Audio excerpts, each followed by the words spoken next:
Welcome back to Super-Duperville, episode 18, 4 Ways to Stay Positive. I am Mike of Dragon Rider Gaming. As always, thank you very much for joining me. Today we are going to have 4 goals, hence 4 ways to stay positive. The first way to stay positive is through productive intersections. So we're going to do that today by building down ramps from the highways into the city of Positiveville. The second way to stay positive is through efficacious utilities. This way we're going to lay down some pipes for the water. We're going to put in some disaster response buildings and evacuation centers. We're going to put down some road maintenance. Very, very good utilities. The third way to stay positive is through affirmative road routes. So we're going to attach the highways to the highways. Ha-ha! And the last way to stay positive is through effective municipals. And we're going to put down some fire, some police, some hospitals, some waste facilities. And if we have some money left over, possibly some schools, we might put in schools later. We'll see. But anyway, enough farting around. Let's get to it. So I decided to do this entire episode in a speed build. 300% speed, so it's going to be choppy around. I apologize for that. To start off here, what I tried to do is a little bit of a trial and error on-ramp, seeing if we can get an easy on and off ramp to the highway. It doesn't look to be that successful because it's so far away from the highway, and I want to reduce the amount of tiles that we eat up go on and off the highway. So I decided to switch the 3-lane highway to a 2-lane highway with the sound barrier in it. And by doing that, I'm able to put the road right along the highway edge, give it a little bit of a curve there.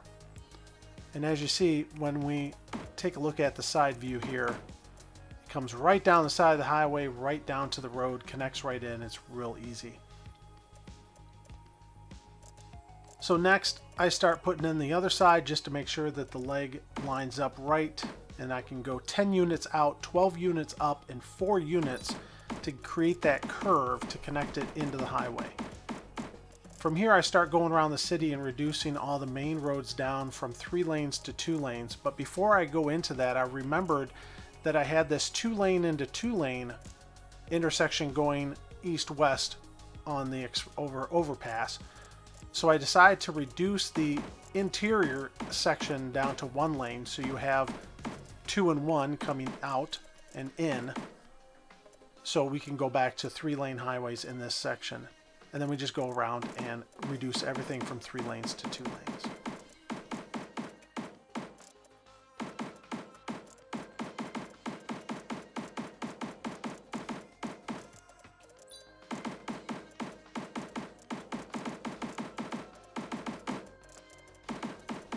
We didn't have to reduce everything down from 3 lanes to 2 lanes, of course, but it just seemed easier to set everything at the same level and make it a little bit easier going forward.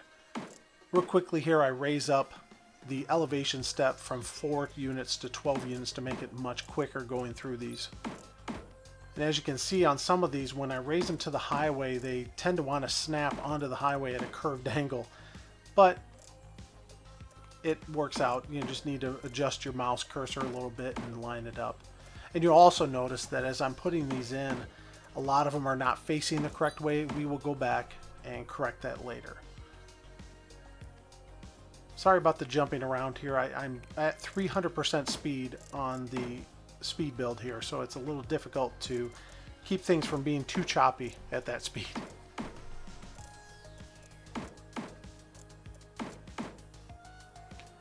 The spacing of these are every 3rd intersection, which gives a pretty good amount of on and off ramps. It's a little bit tight between the 2 coming on and off, but I don't think that we're going to run into too large of a problem with that.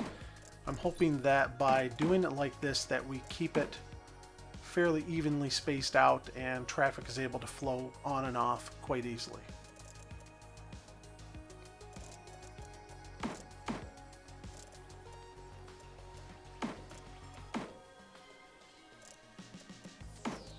some of these areas as well, once we get all these in place and we look at a side view of these, you'll notice that there is a severe angle coming up, because I only go up 12 units on the on-ramp or an off-ramp and then connect it into the highway. So that angled connection into the highway is extremely sharp at some of these points.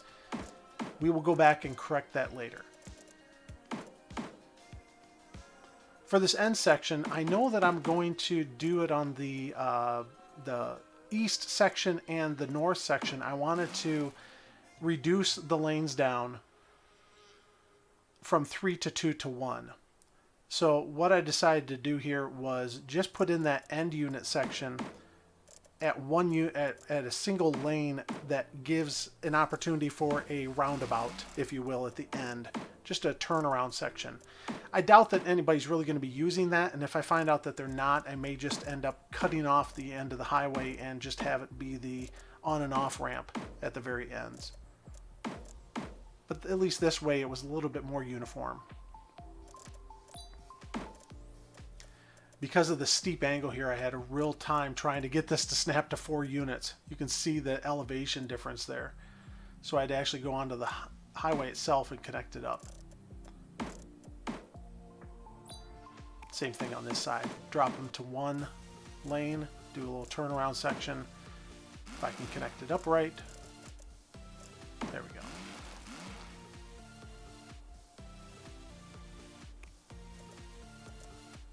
Now I go around and I fix all of the on-off ramps to make sure that they're facing all the same direction properly.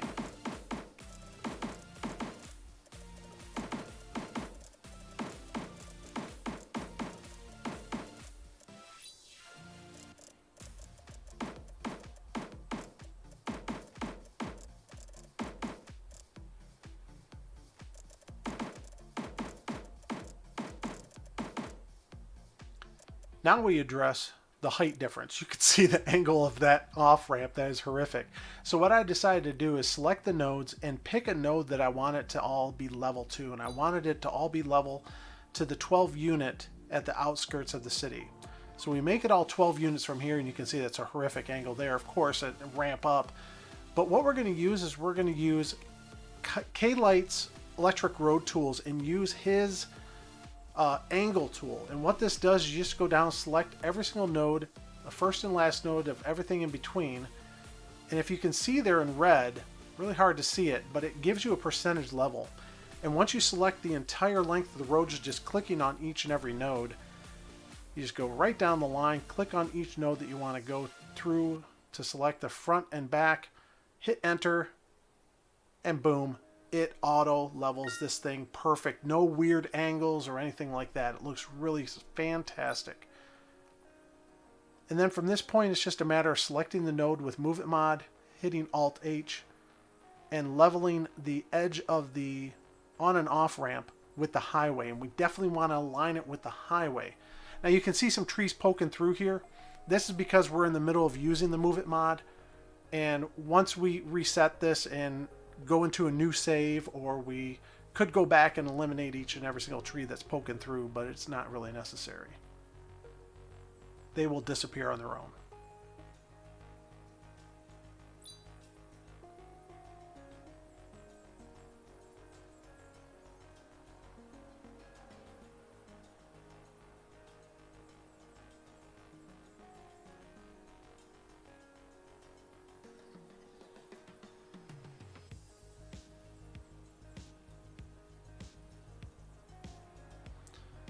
On this side as well, I was going to raise it or lower everything down to the 12 unit level. You can see as soon as I did that, that is far too low. So I decided, you know what, I'm going to actually bump this up. We'll flatten out the edge of the street here, kind of make it flat all the way across this section of highway, so it ramps down, goes across flat, and then ramps down again on the outer edge of the 4-lane 2-way road. Then from there, it's the same system. Select every single node. From the outside to the inside, have a nice gradual slope. Boom. Nice and easy.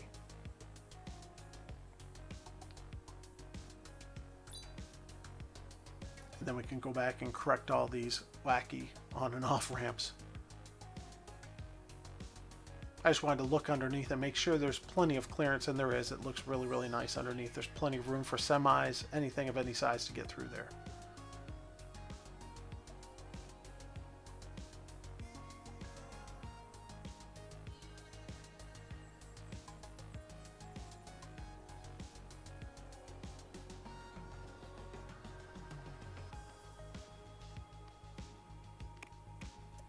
Next up, we go back and we do our lane mathematics, adding back in the 3-lane sections to the areas of the highway that it applies to. And remember, on the east section and the north section, we're only going to put the 3-lane road or highway on the very interior area. So these go from 3 to 2 to 3 to 2, but when we get onto this side of the highway, there will be 3 on the outside, 3 in that section, and then drops to 2, and then from 2 to 1.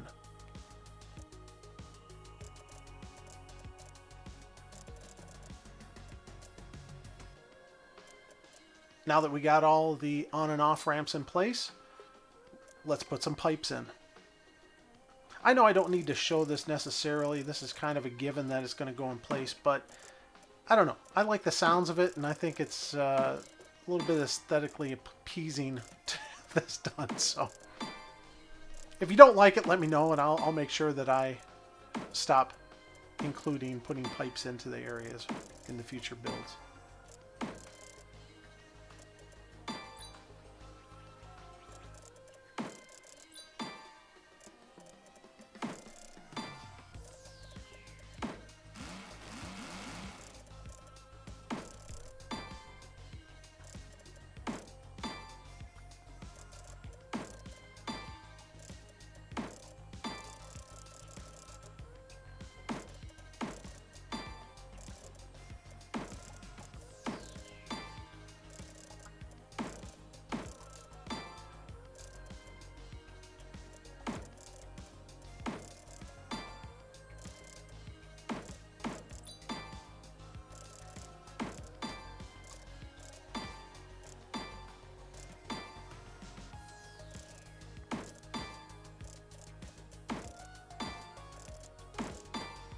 Alright, water pipes in place. The next step is to put in some intersections. And for the intersections, I went back and forth with a couple ideas, but I ended up going with these Gothic cross intersections. The reason being is because it has a little bit of elements of circular patterns as well as square patterns. And I kind of wanted to have a blend as I left Stutopia and moved into Positiveville. So I just dropped one on the outside to see what it looked like. I go in here and delete the roads and I start lining it up. You'll notice that when I put it down in place that it really eats into the ground a lot as it goes in towards the guts of the intersection. But I go back and fix this here real quick because there's a lot of space here. There's an amazing amount of space that's available underneath the road. For this section, I want to make sure that the rail line actually went underneath the highway. It's not very realistic to have the rail line be elevated and go over top of the highway in this case. It would naturally be the lower section, and the cars are the easier vehicle to ride above and go up a ramp and down a ramp, at a quick pace. Wasn't really happy with the angle there, so I just added this extra little node that allowed me to change the angle a little bit and allow the rail line to fit underneath a little bit more properly. Now I go through and I clean up the whole intersection area. And there's 2 of these Gothic intersections on the Steam Workshop. You'll see them in my road selection menu anyway. One of them has 2-lane roads that go through the center, and this one is already set up with all single-lane roads, which I like much better.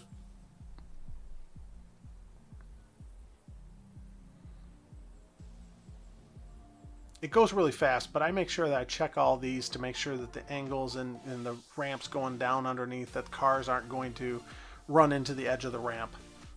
As we all know, it doesn't matter. The cars would just clip through that section if that was the case, but I don't want that to be the case.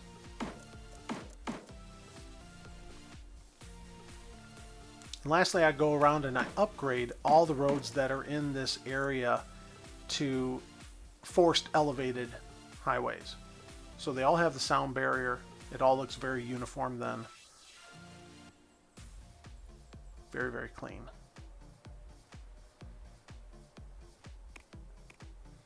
Next up, it's just a simple running out the roads. I'm making sure that all of this stays elevated as well.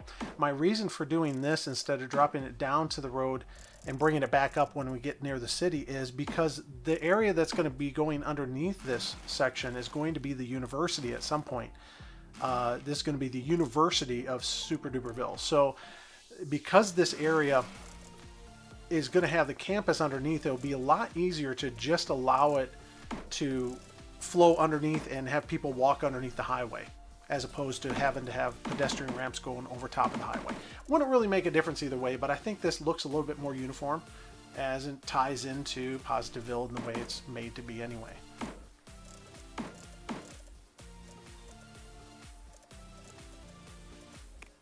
Now it's time to connect up the train. I forgot that I had it on forced elevated section there, so I had to go back and fix that.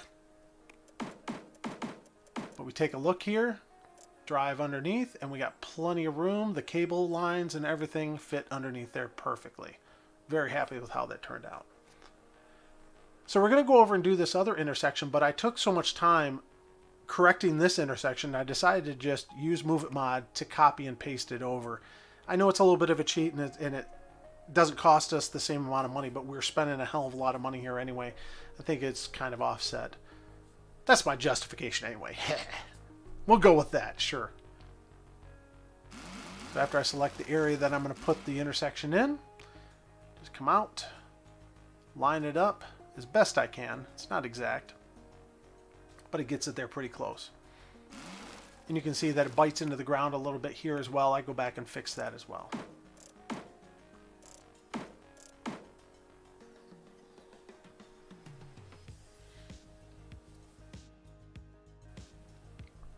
Using K-Light's ramping tool as well, we select these sections and create little ramps, and then use the forced elevated section again to create like a kind of little bridge area into each side. It looks really sharp. For this area here, I noticed that the ramp coming, the on-ramp there was a little bit of an angle, so I correct that. Try and make it 90 degrees as much as I can to the rail line that's coming across. Do a little bit of a measurement, figure out, okay, it's 15 units out, point to point, so we'll come back to 29 on this side. Get a nice low angle in there. Then the other side, nice and easy, just lines up.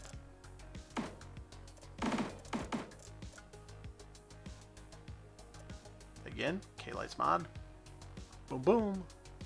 Nice and easy. And lastly, we're going to attach these two end sections, and we'll go into the next part of the build.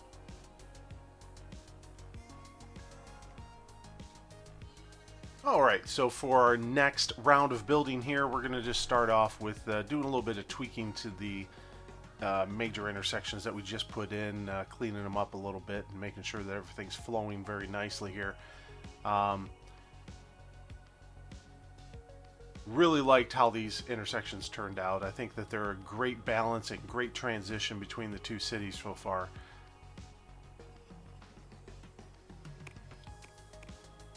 Next up, we're going to go in and put in some cross sections going underneath this Central Park area that we're going to put in.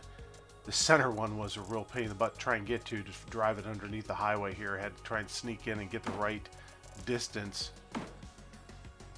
So I'm just going 12 meters down and then 12 meters right back up. And then I go in and I see that the pillars were sticking out into the area underneath, so I just shift the pillars over here on each end section. And then in the middle section, I couldn't really do much with these, so I just decided to delete them and get them out of the way.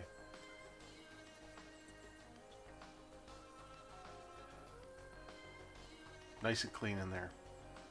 I did some traffic manager fixes, dedicated turn lanes on this one. I forgot to go back and do the other two, so I'll do that off camera. Next up, we will paint in the district of Positiveville.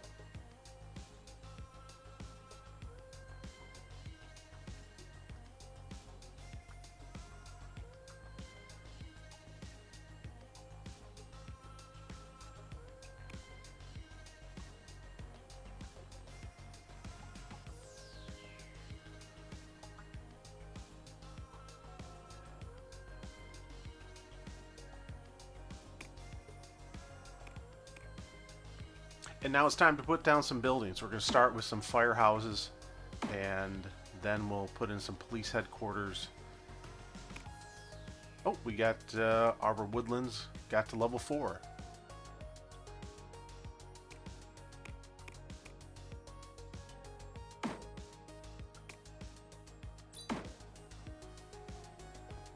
We're going to need all the money we can get.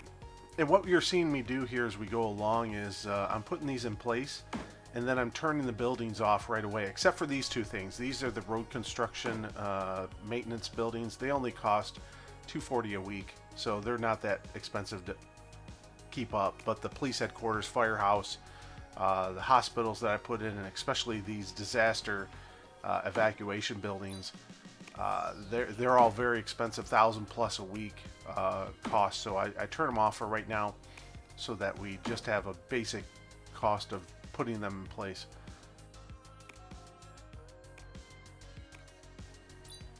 And then because the area of coverage there was fairly good, I just decided to put in a small radio mast here. And you see me clicking on and off the zoning areas when I'm putting this in, and when I put in the earthquake sensor as well. And all I'm doing is just trying to line it up on the outside of there of the zoned area that's available, so that I can maximize on the space, right? So I put it just outside the grid. Click it on, click it off, line it up, drop it in place. And there we go. Disaster response coverage check. And with the hospital, I was going to try and do this centered inside the city, because it does have really good coverage, but it was actually very tight to try and fit it in these squares. And it has pretty good coverage, but I decided at the end, you know what, I'm just going to put one on each side, space it out like that, and that should have great coverage there.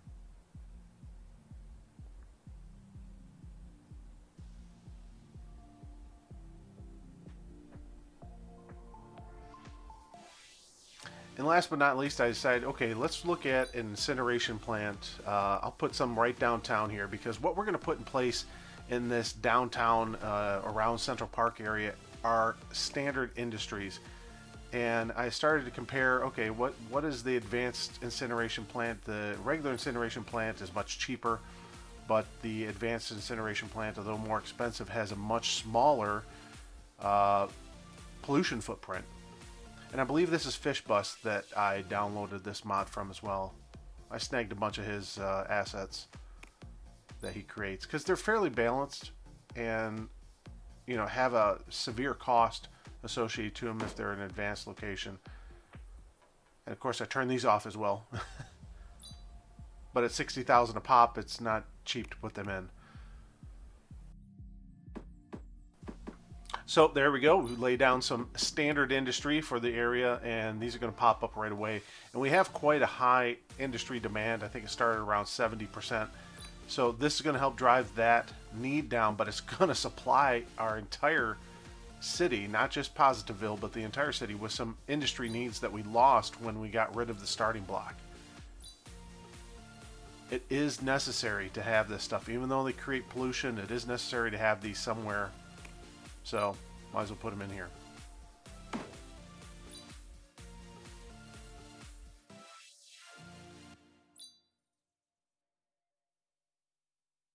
So that's going to do it for this episode. What we see here is our beautiful new Positiveville, with our on-ramps and our intersections and a little bit of structure laid out, a lot of municipals laid down, and it is looking splendid.